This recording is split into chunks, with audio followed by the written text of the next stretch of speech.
دجال کون ہے؟ دجال کہاں ہے؟ دجال کب نکلے گا؟ اس کی نشانیاں کیا ہیں؟ وہ کون سے صحابی ہیں جنہوں نے دجال کو دیکھا؟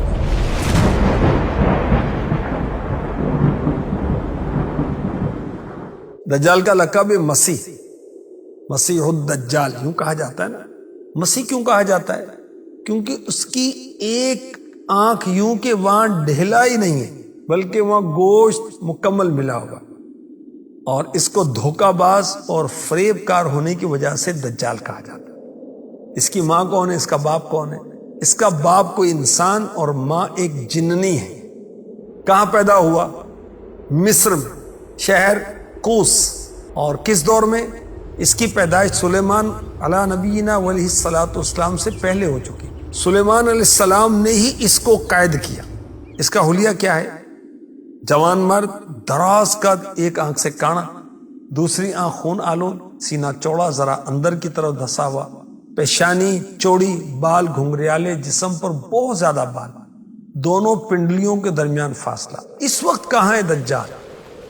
سمندر کے کسی انجان جزیرے پر موجود ہے اور کسی گرجے میں قید کیا ہوا ہے۔ ہاتھ اس کے گردن سے ملا کر باندھ دیے گئے ہیں اور اس کے پیر گھٹنوں سے لے کر ٹخنوں تک لوہے کی زنجیروں سے بندھے ہوئے۔ اس کے نکلنے کی نشانیاں کیا ہیں؟ دجال کے خروج کرنے سے یعنی نکلنے سے 3 سال پہلے دنیا میں عام قحط پھیل جائے، جانور ہلاک ہو جائیں گے، فتنہ گری ہوگی، لوگ ایک دوسرے کو قتل کریں گے، ایک دوسرے کو جلا وطن کریں گے۔ تب دجال مشرق کی سمت سے نکلے گا۔ غذائی قحط بھی ہوگی، علمی قحط بھی ہوگی، روحانی قحط بھی برپا ہوگا، دینی معاملات میں کمزوری ہوگی، علماء دیندار لوگوں کی قلت ہوگی۔ ہر نبی نے اپنی امت کو دجال سے ڈرایا، حتیٰ کہ حضرت نوح علیہ الصلوۃ والسلام اور ان کے بعد آنے والے تمام انبیاء نے بھی اپنی امتوں کو دجال سے ڈرایا۔ کس صحابی نے اس کو دیکھا؟ وہ ہیں حضرت تمیم داری رضی اللہ عنہ۔ آپ نے پیارے آقا علیہ الصلوۃ والسلام کی بارگاہ میں عرض کی کہ ایک سمندری سفر میں ہم گم ہو گئے، ایک جزیرے پر پہنچے، وہاں لمبے لمبے بالوں والا ایک جانور آ گیا۔ اس نے کہا میں جساسا ہوں۔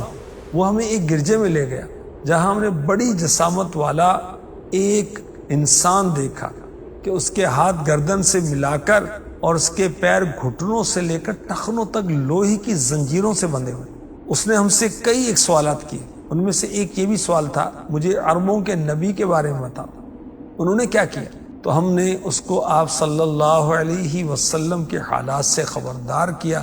تو اس نے کہا میں مسیح الدجال ہوں، ان قریب نکلوں گا اور سوائے مکہ و مدینہ کے پوری دنیا کی سیر کروں گا۔ دجال جب نکلے گا تو گدھے پر بیٹھا ہوگا، 40 دن دنیا میں ٹھہرے گا، جس میں پہلا دن سال بھر کا ہوگا، دوسرا دن 1 ماہ کا، تیسرا دن 1 ہفتے کا، اور باقی دن معمول کے ہوں گے۔ اس کا گدھا اس قدر تیز ہوگا کہ جہاں نظر پہنچتی ہے وہاں قدم جائے گا۔ اللہ اکبر۔ پوری زمین پر پھرے گا مگر مکہ اور مدینہ میں داخل نہیں ہوگا۔ پہلے پہل بہت دینداری کا مظاہرہ کرے گا، لوگوں کو دین کی دعوت دے گا، نیک اعمال کی طرف بلائے گا، یہاں تک کہ ملک شام چلا جائے اور وہاں جا کر جامع مسجد دمشق کے قریب غائب ہو جائے گا۔ ایسا غائب ہوگا کہ لوگ اس کو بھول جائیں گے۔ پھر ملک شام میں نہر کسوا کے قریب ظاہر ہوگا، نبوت کا دعویٰ کرے گا، پھر اس کے بعد خدائی کا دعویٰ کر دے گا، استغفر اللہ، لوگوں کو عجیب و غریب شعبدے دکھا کر ان کے ایمان برباد کرے گا۔ اس کے ساتھ 70,000 یہودی بطور لشکری ہوں گے، یہاں تک کہ شیاطین اس کی بات مانیں گے۔ اس کے لشکر کے ساتھ حضرت یاسع علیہ السلام اللہ کے نبی ہوں گے، جو یہ کہیں گے کہ یہ جھوٹا ہے، دجال ہے۔ اسی پھیرے میں دجال حضرت خضر علیہ السلام کو شہید کر دے گا اور مسلمانوں کو حضرت امام مہدی رضی اللہ تعالی عنہ کے ساتھ بیت المقدس میں محصور کر دے گا، بند کر دے گا، یہاں تک کہ حضرت عیسیٰ علیہ السلام آسمانوں سے نزول فرمائیں گے۔ کہاں پر؟ ملک شام میں، جامع مسجد اموی کے مشرقی کنارے پر۔ دجال جب آپ علیہ السلام کو دیکھے گا تو خوشبو سے پگھلنا شروع ہو جائے گا، جیسے نمک پانی میں پگھلتا۔ اس وقت نماز کی تکبیر کہی جا چکی ہوگی، حضرت عیسیٰ علیہ السلام امام مہدی رضی اللہ عنہ کے پیچھے فجر کی نماز ادا کریں گے، پھر آپ علیہ السلام دجال کا پیچھا کریں گے اور مقام لد پر اس کو قتل کر دیں گے۔